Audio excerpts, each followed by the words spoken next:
3 années plus tard, Bellino II a pris une retraite bien méritée, mais Éléazar est toujours là. Il n'a évidemment pas rajeuni. Cette fois, c'est lui qui a 10 ans. Il va jouer une partie très difficile, car il lui faudra battre le vainqueur de l'épreuve en 1978, Grand Pré. High échelon, celui de la précédente édition, et surtout Idéal du Gazo, grandissime favori, à la cote de 3/10. Éléazar, drivé par Léopold Verhoeven qui l'entraîne, est l'un des fleurons de l'écurie estimée d'Alec Weisweller. Il a remporté bon nombre de classiques et va tenter une dernière fois sa chance dans l'international. Après 100 mètres de course, Idéal du Gazo et son fidèle partenaire le populaire Gégène Lefebvre ont déjà affiché leurs ambitions. Le petit bonhomme, ainsi l'appelle Gégène, répond au premier appel de son driver pour rejoindre Adolphe Duvivier, Grande Française et Fleuronnet.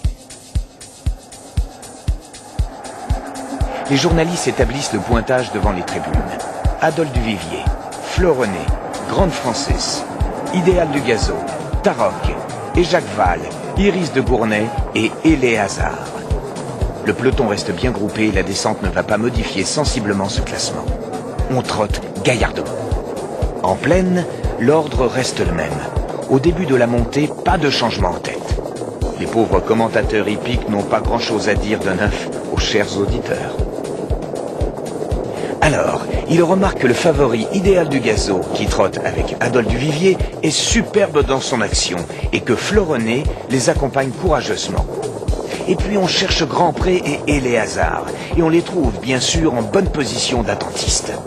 À moins d'adopter une tactique suicidaire en voulant forcer l'allure, que pourrait-il faire d'autre? Richard William Dénéchère choisit pour driver Grand Pré, et Léopold Verhoeven ou sulky d'Éléazar ont trop de sagesse et d'expérience pour agir autrement. Quand les choses vont devenir sérieuses, il va bien se passer quelque chose. Et la réalité va dépasser la fiction. J'ai dit la fiction et non pas l'affliction. Encore que. Nous sommes à environ 1000 mètres de l'arrivée et l'un des 3 leaders, Fleuronnet, donne des signes de fatigue. Reste Adolphe Duvivier, que l'on va voir seul en tête, et Idéal du Gazo, évidemment. Vous avez dit évidemment? Pas sûr, mes clients. Moi qui connais le film, je vous l'avais bien dit, il va se passer quelque chose. Fleuronnet ayant disparu, il est aussitôt remplacé par l'un de nos attentistes, Grand Pré, que l'on retrouve en tête avec Adolphe Duvivier côté corde, et Idéal du Gazo au centre. Avec Éléazar, Verhoeven fait preuve d'une extrême patience.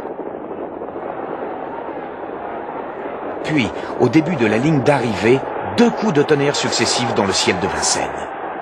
Tour à tour, Idéal du Gazo, la vedette et Adolphe Duvivier cèdent, avalés par leurs poursuivants, ce dont profite Grand Pré pour prendre seul l'avantage et filer au poteau. Le moment est venu de lâcher Éléazar. Un bolide qui rejoint Grand Pré, le passe et rallie le poteau.